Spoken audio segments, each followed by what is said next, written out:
Right top 1 news లోకి వెళ్తే డబ్బు ప్రలోభాలు పోలీసులను అడ్డుపెట్టుకుని కాంగ్రెస్ అధికార దుర్వినియోగానికి పాల్పడిన క్షేత్రస్థాయిలో బీఆర్ఎస్ సత్తా చాటిందని బీఆర్ఎస్ వర్కింగ్ ప్రెసిడెంట్ కేటీఆర్ అన్నారు. ముఖ్యమంత్రిగా హోంమంత్రిగా రేవంత్ పూర్తిగా విఫలమయ్యారని కేటీఆర్ ఆరోపించారు. రాష్ట్రంలో రేవంత్ హింస రాజకీయాలను ప్రోత్సహిస్తున్నారని ఆయన మండిపడ్డారు. మహబూబాబాద్ జిల్లా పర్యటనకు వెళ్లిన బీఆర్ఎస్ వర్కింగ్ ప్రెసిడెంట్ కేటీఆర్ ను మాజీ మంత్రి ఎర్రబెల్లి దయాకర్రావు బీఆర్ఎస్ శ్రేణులు ఘనంగా స్వాగతించారు. జిల్లా కేంద్రంలో నూతన సర్పంచ్ ఉప సర్పంచ్లను సన్మానించిన కేటీఆర్ రేవంత్ సర్కార్పై నిప్పులు చెరిగారు. జిల్లాలోని పెద్ద గ్రామ పంచాయతీలోనూ బీఆర్ఎస్ కైవసం చేసుకోవడం కాంగ్రెస్ పతనానికి సూచన అన్నారు.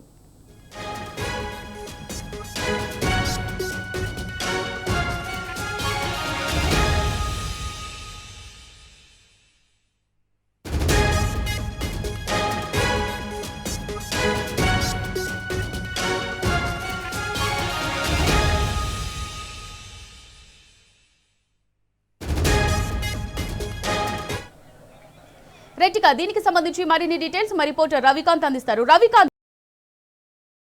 బీఆర్ఎస్ బలపరిచిన అభ్యర్థులు సర్పంచ్లుగా గెలిచిన అభ్యర్థులను బీఆర్ఎస్ వర్కింగ్ ప్రెసిడెంట్ కేటీఆర్ సన్మానించినట్టుగా తెలుస్తోంది.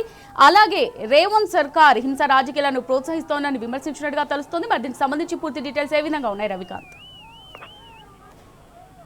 ఇటీవల కేటీఆర్ గారి పర్యటన ద్వారా మహబూబాబాద్ జిల్లా వ్యాప్తంగా ఒక రూరల్ ఏరియాలో బీఆర్ఎస్ పార్టీకి మరింత ఆదరణ పెరిగిందన్నటువంటి అంశం సుస్పష్టమైంది. ఒకవైపు మహబూబాబాద్ జిల్లా కేంద్రంలో ఇవాళ మంత్రి పొంగులేటి శ్రీనివాస్ రెడ్డి, అదేవిధంగా సీఎం ముఖ్య సలహాదారు వేం నరేందర్ రెడ్డి పర్యటన ఉన్న నేపథ్యము, మరోవైపు బీఆర్ఎస్ వర్కింగ్ ప్రెసిడెంట్ కేటీఆర్ ఏదైతే సర్పంచ్లకు సన్మానం సంబంధించినటువంటి కార్యక్రమంలో పాల్గొన్నారు.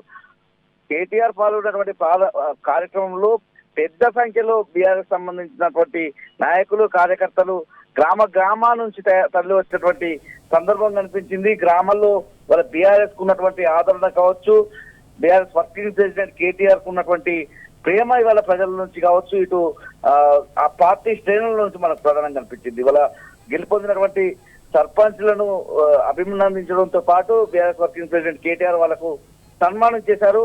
వాళ్ళలో ధైర్యం నింపినటువంటి పరిస్థితి. కేంద్రం నుంచి ₹1 నిధులు వస్తే విడుదలైతే 85 పైసలు గ్రామ పంచాయతీలకు చేరుతాయి. మరొక 10 పైసలు మండల పరిషత్ కు, అదేవిధంగా దాంట్లో నుంచి మరొక 5 పైసలు జిల్లా పరిషత్లకు చేరుతాయి.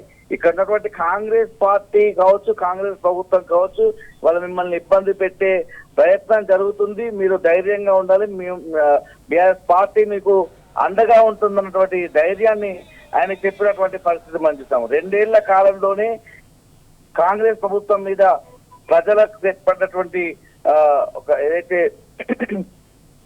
ప్రజల్లో కోల్పోయినటువంటి ఆదరణ కావచ్చు, విశ్వాసం కావచ్చు, అనేక హామీలు ఇచ్చి ప్రజలను మోసం చేసినటువంటి కాంగ్రెస్ పరిపాలన తీరును వల్ల ఎండగట్టినటువంటి సందర్భం అయితే కేటీఆర్ ప్రసంగంలో మనకు స్పష్టంగా కనిపించింది. మరోవైపు ఇప్పుడు జరిగిన గ్రామ పంచాయతీ ఎన్నికలు క్వార్టర్ ఫైనల్స్ గా మున్సిపల్ కావచ్చు, ఇతర ఎన్నికలు సెమీఫైనల్ అని, ఆ తర్వాత రాబోయే అసెంబ్లీ ఎన్నికలు ఫైనల్ గా ఉంటాయని, దానికి సంబంధించి ప్రజలంతా గ్రామాన బీఆర్ఎస్ శ్రేణులంతా కూడా పూర్తి స్థాయిలో బీఆర్ఎస్ కు మద్దతు ఇచ్చే విధంగా ముందుకు వెళ్ళాలన్నటువంటి సందేశాన్ని ఇవాళ ఆయన చెప్పినటువంటి సందర్భం కనిపిస్తా ఉంది. జిల్లా అవుతుందన్నటువంటి అంచనానే లేకపోయేది. చాలా రూరల్ గా వెనుకబడ్డటువంటి ఈ ప్రాంతాన్ని జిల్లా చేసింది కేసీఆర్ అని, అదేవిధంగా మెడికల్ కాలేజ్ తెచ్చింది కేసీఆర్ అన్నటువంటి అంశాన్ని ఆయన వాళ్ళు చెప్పినటువంటి సందర్భం. కేటీఆర్ మాట్లాడుతున్నటువంటి క్రమంలో పెద్ద ఎత్తున యువత నుంచి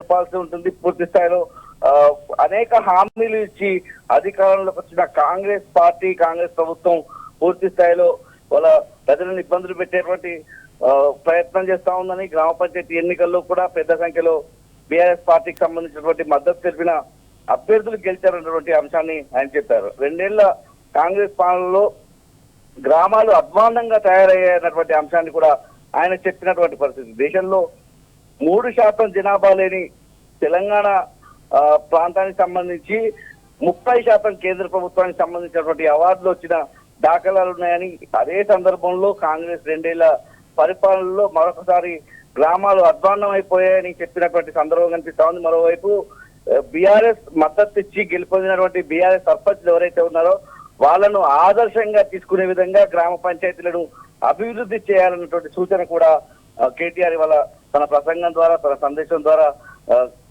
సర్పంచ్లకు ఒక సందేశం అయితే ఆయన ఇచ్చారు. Right, thank you Ravikanth.